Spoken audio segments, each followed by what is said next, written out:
Hi everyone good morning जय Jagannath welcome करछि more out नुआ मिनी ब्लॉग को। आज सकाळ दांत आसला बेले एमिति गोटे जिनिस मो मन को आसला जे मु चटापट रेडी पिंकी दीदी को धरी बाहरी गली मार्केट को। मार्केट भी आज बहुत भीड़ थिला कारण आज थिला स्नान पूर्णिमा।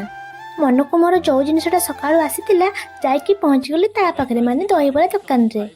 खरा नहीं मुझे सुकुआ हो गलिन किंतु आंकु देख जमती घर आसला बेले फेनटा सांगरे आनिथिले।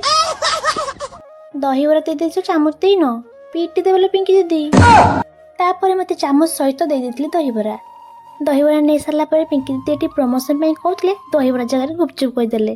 डायलॉग पूरा भूल गला बिचरा जी आसो पुणी सी घूरी पड़े दहीबरा गोटे 30 टଙ୍କା से मु 3 थर आने जाए जमीती कि भाई दही पानी टिके भाई तरकारी टिके भाई पियाज टिके मिल आसला बेले रास्ता देखिली गोटे ढमा आनी बेली भावुली पिंकी दीदी कहले तोर कौन छुआ पिला अच्छी तू ढमा नबू ए जो खरा होची गाड़ी रे बसला को पछ बुड़ी होची हेले एमन तांकर खरा बेलटा रे जॉगिंग करचंती। अमेजिंग जा हला मते लागुची मु भी केदिन पुड़ी के अंगरा हो जाईथिबी। अंगरा हो जाए कि धुआं हो जाए मु तो दहीबरा खाइबी। जदि आपण माने भी दहीबरा खाया पे चाहछन त जल्दी जल्दी पळि आसंत कंका कळिया छक बेतनटी।